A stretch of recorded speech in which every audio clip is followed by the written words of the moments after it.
الحمد لله رب العالمين والصلاة والسلام على رسوله الكريم أما بعد فأعوذ بالله من الشيطان الرجيم بسم الله الرحمن الرحيم قال الله تعالى في كلامه المجيد وفرقانه الحميد بعد أعوذ بالله من الشيطان الرجيم بسم الله الرحمن الرحيم قل هذه سبيلي أدعو إلى الله على بصيرة أنا ومن اتبعني قال الله تعالى ومن أحسن قولا ممن دعا إلى الله وعمل صالحا وقال إنني من المسلمين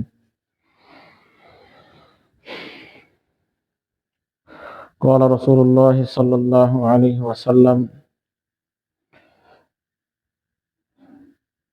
جدد إيمانكم قيل يا رسول الله وكيف نجدد إيماننا قال رسول الله صلى الله عليه وسلم أكثر من قول لا إله إلا الله عليكم عليه الصلاة والسلام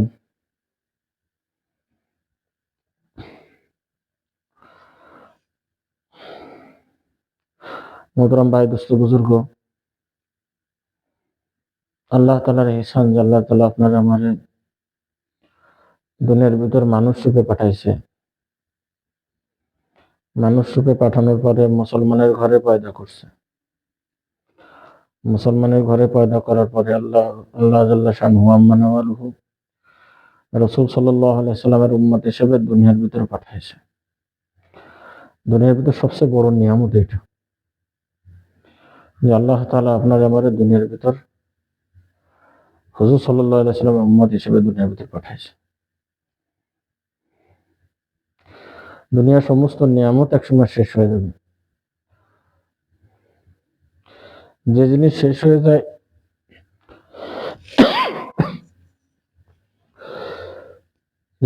হয়ে যায় এটা তো ক্ষণস্থায়ী নিয়ামত, এটা নিয়ামতের ভিতর পড়ে না। যে জিনিস চিরস্থায়ী আমার দখলে আসবে,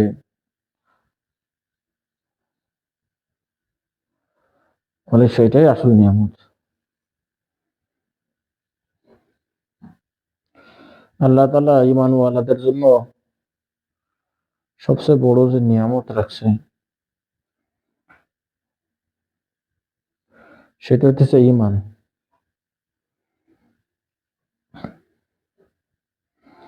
এক সাহাবী জিজ্ঞাসা করলো, ইয়া রাসূলুল্লাহ মাল ঈমান, ইয়া আল্লাহর রাসূল ঈমান কি? রাসূলুল্লাহ সাল্লাল্লাহু আলাইহি ওয়াসাল্লাম ফরমাইলেন আস-সাবরু আস-সামা, সবর করতে থাকা আর মাফ করতে থাকা। সবর করতে থাকা আর মাফ করতে থাকা। এখন সবর কোন জিনিস এটা আমাদের বোঝা লাগবে। সবর ওইটাকে বলে না হালতের পরে আসা,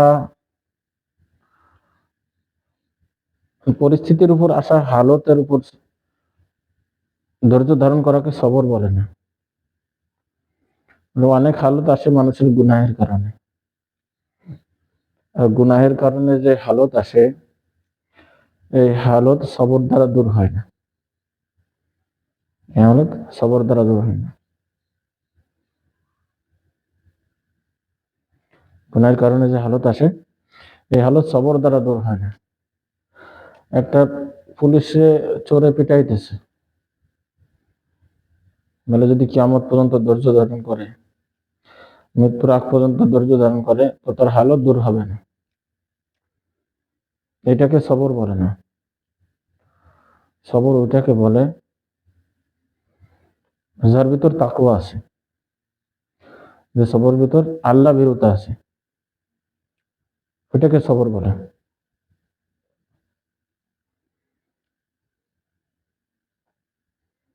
আমার সব আছে, আমি ক্ষমতা আছে, আমার টাকা আছে, শক্তি আছে, সামর্থ্য আছে,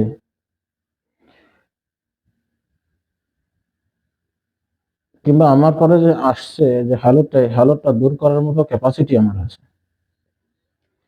যখন মানুষের দরিদ্রতা হালত আসে,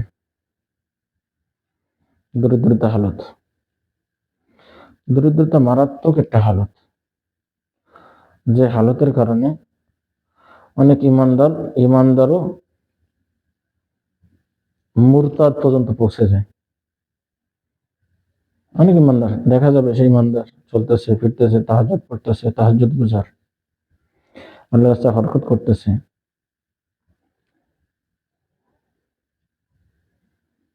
আমল আখলাকের দিকে ঠিক আছে,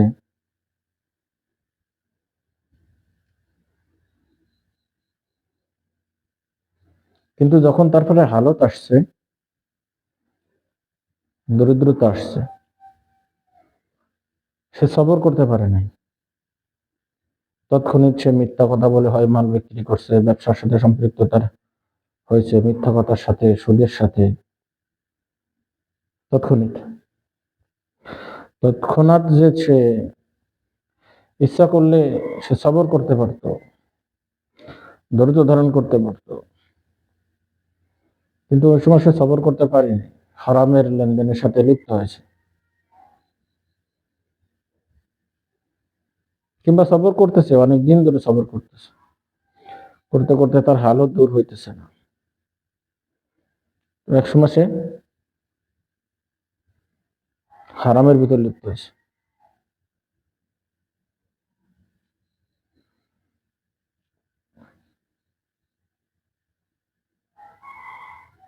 এটাকে সবর বলে না। আল্লাহ তাআলা সবরের পরীক্ষা মৃত্যু পর্যন্ত নেবে। কোরআনের ভিতরে আয়াত আসছে, বিসমিল্লাহির রহমানির রহিম, ইন্নাল্লাযীনা ক্বালু রাব্বুনাল্লাহু সুম্মা ইসতাকামু তাতানাজ্জালু আলাইহিমুল মালাঈকাতু আল্লা তাখাফু ওয়া লা তাহজানু ওয়াবশিরু বিল জান্নাতিল্লাতী কুনতুম তুআদুন। তারা রব বলে স্বীকার করে আর এরপরে জমে যায়।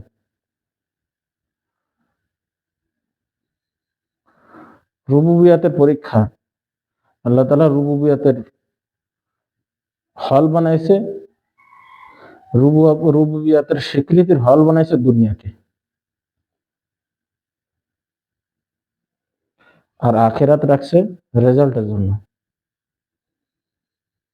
যে সে কতটুকু রবের পর ইস্তেকামাত থাকতে পারে। এর ভিতরে এটাই সাব্যস্ত করতেছে, ইন্নাল্লাযীনা ক্বালু রাব্বুনাল্লাহু সুম্মা ইসতাকামু, যারা রব বলে স্বীকার করবে তাদের পরে হালত আসবেই,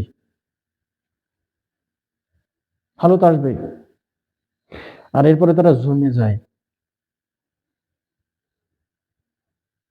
কোন পর্যন্ত? তাতানাজ্জালু আলাইহিমুল মালাঈকাতু আল্লা তাখাফু ওয়া লা তাহজানু ওয়াবশিরু বিল জান্নাতিল্লাতী, মৃত্যু পর্যন্ত। যখন তার গায়ে মৃত্যু আলিঙ্গন করবে, তখন রহমতের ফেরেশতারা এসে সুসংবাদ শোনাবে, আল্লাহ তাখাফু, আল্লাহ তাআলা তোমার ভয়ানক আযাব থেকে মাফ করে দিয়েছে, ওয়ালা তাহজানু, চিন্তা করো না, ওয়াবশিরু বিল জান্নাতিল্লাতী কুনতুম তুআদুন, তোমার জন্য জান্নাত তৈরি করে রাখছে, যেটা তোমার সাথে ওয়াদা করছিল। মেরে দোস্ত বুজুর্গ, তাহলে হালতের পরে সবর করতে থাকা, যে হালতই আসুক না কেন, সবর করতে থাকা মৃত্যু পর্যন্ত।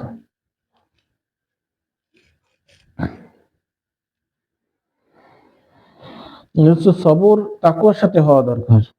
দাউদ আলাইহিস সালাম রাত্রেবেলা ঘুরতেন আর তার প্রজাদের কাছে জিজ্ঞাসা করতেন যে তোমাদের দাউদ কেমন, ছদ্মবেশে। তো দাউদ আলাইহিস সালাম এমনিতেই আল্লাহর নবী,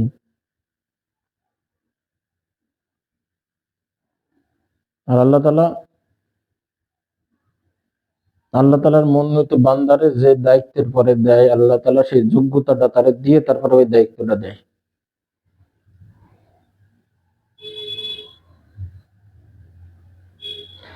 এই জন্য বলে কাবিলিয়াত না, আমাদের হযরত জি প্রায় বয়ানের দরকার, কাবিলিয়াত না দোস্ত, কবুলিয়াত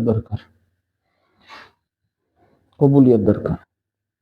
আল্লাহ যদি কবুল করে নেয় তো আল্লাহ তাআলা তার যোগ্যতা দিয়া তারপরে কবুল করে, যোগ্যতা দিয়ে দেয়, কবুল করার পরে যোগ্যতা দিয়ে দেয়। তো দাউদ আলাইহিস সালাম রাত্রিবেলা সবার কাছে জিজ্ঞাসা করতেন তোমাদের দাউদ কেমন। সবাই প্রশংসা করতেন, আল্লাহ নবী ইনসাফ করতেন, প্রশংসা করতেন, এত ভালো এত ভালো। মুত্তাকিদের একটা স্পেশাল আলামত হইতেছে তাদের প্রশংসা করলে তারা নারাজ হয়, খুশি হয় না, নারাজ হয়। মুত্তাকিদের জন্য এটা আলামত। যারা আল্লাহরে ভয় পায়, ভয় করে, হ্যাঁ, যারা মুখলেসিন, এদের প্রশংসা এদেরকে বিগড়াতে পারে না। আর যাদের ভিতরে এখলাস নাই, এখলাসবিহীন যারা চলে, এরা সামান্য প্রশংসায় বিগড়ে যায়,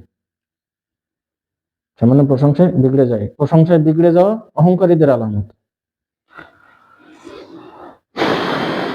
অহংকারীদের আলামত। দোস্ত,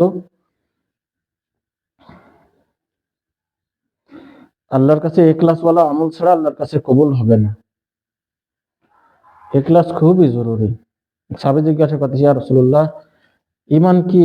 সাহাবা, ওই আল্লাহ রাসূল সাল্লাল্লাহু আলাইহি ওয়াসাল্লাম বলতেছেন, ঈমান হইতেছে এখলাস। আবার জিজ্ঞাসা করতেছে, ইয়া রাসূলুল্লাহ, এখলাস কি? রাসূল সাল্লাল্লাহু আলাইহি ওয়াসাল্লাম বলতেছে, এখলাসই হইতেছে ঈমান। দোস্ত, ঈমানই এখলাস, এখলাসই ঈমান। ঈমানের শর্ত জবান ঠিক করা, কলব ঠিক করা, জাহিরি আমল ঠিক করা, এটাই ঈমান। ঈমান মানে এটা না যে আমি জান্নাত জানলাম, জাহান্নাম জানলাম, না। আগে জবান ঠিক করা, জবান থেকে যে জিনিসটা বলতেছি কলবের ভিতরে ওই জিনিসটা আছে কিনা, আমল দ্বারা ওটা জাহির হইতেছে কিনা, এটাই ঈমান। আর এটাই ইখলাস। দোস্ত, ইখলাস ঠিক করা। আর মুখলিসিনদের জন্য সুসংবাদ, তারা যেখানে যায় হাজার হাজার ফিতনাওয়ালা পরিবেশে গেছে, আল্লাহ তাআলা তাদের বদৌলতে ওই ফিতনারে খতম করে দেয়। ফিতনারে কি করে বলে? খতম করে দেয়। তো দাউদ আলাইহিস সালামের কাছে জিজ্ঞাসা করতেন, সবাই প্রশংসা করতেন। দাউদ আলাইহিস সালামের ইতমিনান না, খুশি না, সন্তুষ্ট না। তো হঠাৎ একটা ফেরেশতা পাঠাইছে,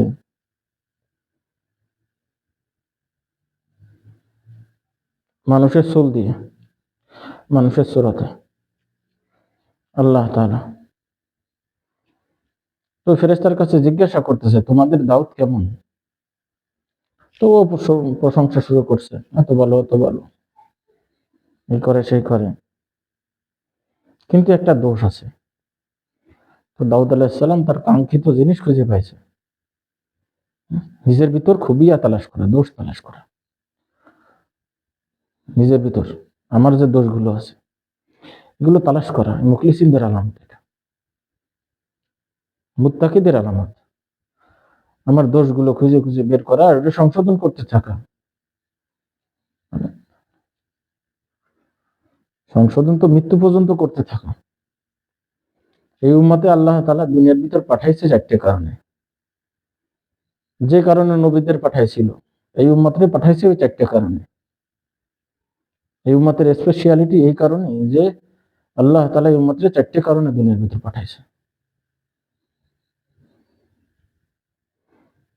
যাকে কারণ চারটে আর ইনশাআল্লাহ আর এক ভিডিও বলবো। তো যখন বলতেছে একটা দোষ আছে, দাউদ আলাইহিস সালাম বলো বলো দোষটা কি? তো বলতেছে দাউদ আলাইহিস সালাম বাদশাহী করে ঠিক আছে, খাজানা থেকে আবার বেতনও নেয়।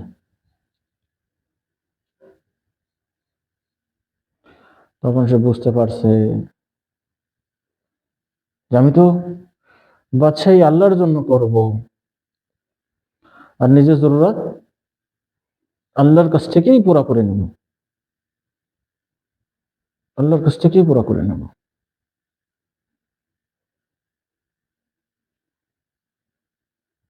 তো তখন দোয়া করতেছে, আল্লাহ আপনি আমার এমন কোন ব্যবস্থা করে দেন যে আমি বাদশাহী করতে করতে দুনিয়ার জরুরতটাও পুরা করতে পারি।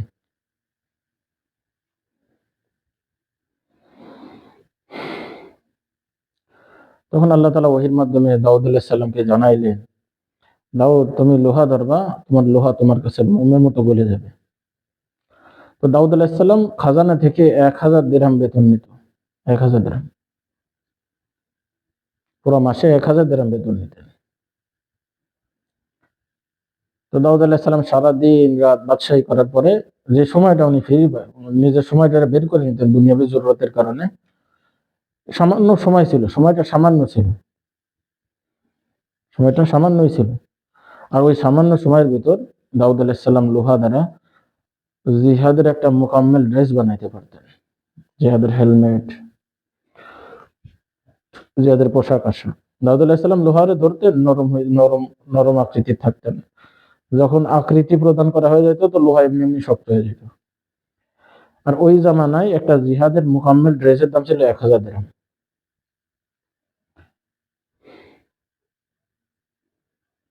সারাদিনে উনি একটা লোহার ড্রেস বানাইতে পারতেন, যেটুখানি সময় পেতেন।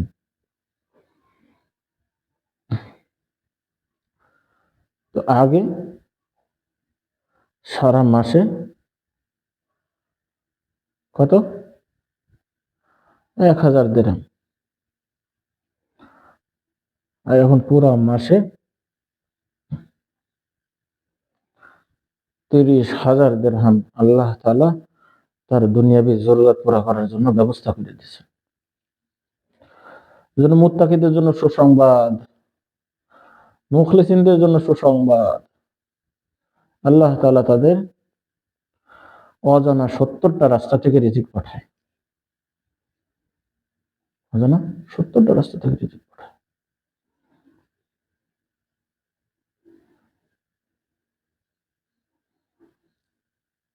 আবু হুরায়রা রাদিয়াল্লাহু তাআলা আনহু রাসূল সাল্লাল্লাহু আলাইহি সাল্লামের মজমা আসহাবে সুফফার 80 থেকে 82 জন সাহাবী উপস্থিত ছিলেন। ওই মজমার ভিতর পকেটে বহন করা যায় এরকম একটা থলি নিয়ে আসছে। পকেটে বহন করা যায় এরকম একটা থলি নিয়ে আসছে।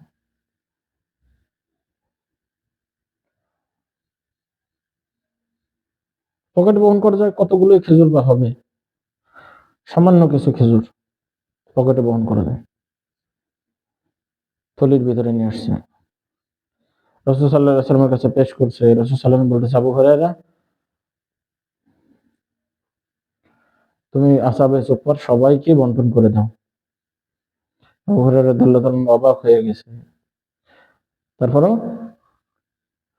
রাসূল সাল্লাল্লাহু আলাইহি ওয়াসাল্লামকে এইভাবে মানতো, বলার সাথে সাথে বন্টন শুরু করে দিয়েছে। আর যারা ক্ষুধার্ত থাকে, আসহাবে সুফফার লোক বেশিরভাগ 2 দিন 3 দিন ধরে এরকম ছিল, না খেয়ে থাকতো। যারা ক্ষুধার্ত থাকে তারা তো বেশিরভাগ অল্প অল্প করে নেয় না, থলির ভিতরে হাত ঢুকায় নিজের মন মতো নিছে এক এক মুঠ, বড় বড় মুঠে এক এক মুঠ। 80 থেকে 82 জনের সবার কাছে এই পর্যাপ্ত পরিমাণে খেজুর, যা তাদের ক্ষুধা কিছু হইলেও নিবারণ হয়।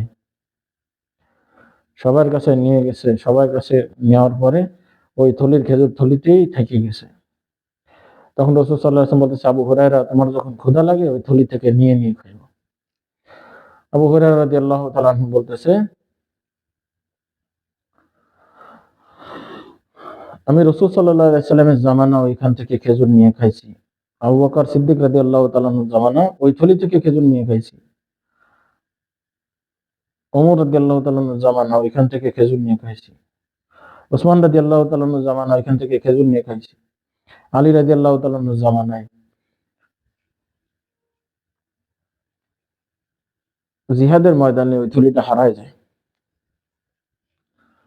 তো আমি হিসাব করে দেখছি, আমি ওই থলি থেকে 12,000 মণ খেজুর খাইছি। আর আমার খেজুর তখনো পর্যন্ত শেষ পর্যন্ত ছিল, ফুরায়নি। মুত্তাকি বুঝতো। এজন্য আমাদের সবার তাকওয়া অবলম্বন করা দরকার, আল্লাহ ভীরুতা জিন্দেগির ভিতর নিয়ে আসা দরকার। নির্জনে গোপনে আল্লাহ তাআলার ভয়, বলেন আল্লাহ তাআলার ভয় মানে এটা না সবসময় জপলাম আল্লাহ আমি তোমারে ভয় পাই, আমার সূরাতে এরকম দেখা যাইতেছে আমি আল্লাহরে ভয় পাই। বলেন আল্লাহর ভয় তো ওইটা যেটা নির্জনতার মাঝে যে ভয়টা জাগ্রত হয়, ওইটাই আল্লাহর ভয়। এই মুত্তাকি মেরে দোস্ত বুজুর্গ, আমাদের হার হালতে তাকওয়া অবলম্বন করা দরকার। তো আল্লাহ তাআলা কোনো আমলের সাথে বলেনি যে তুমি অমুক আমল করো, আমি তোমার সাথে আছি, তোমার সাথে আছি। একমাত্র একটা আমলের সাথে বলছে ইন্নাল্লাহা মা'আস সাবিরিন, যে সবর করে আমি তার সাথে থাকি। বুঝতো, এই জন্য সবর তাকওয়ার সাথে হওয়া দরকার। আল্লাহ তাআলা আমাদের সবাইরে তাকওয়ার সাথে সবর করার তৌফিক দান করেন। সুবহানাল্লাহি ওয়া বিহামদিহি, সুবহানাকাল্লাহুম্মা বিহামদিকা, আশহাদু আল্লা ইলাহা ইল্লা আনতা, আস্তাগফিরুকা ওয়া আতুবু ইলাইক।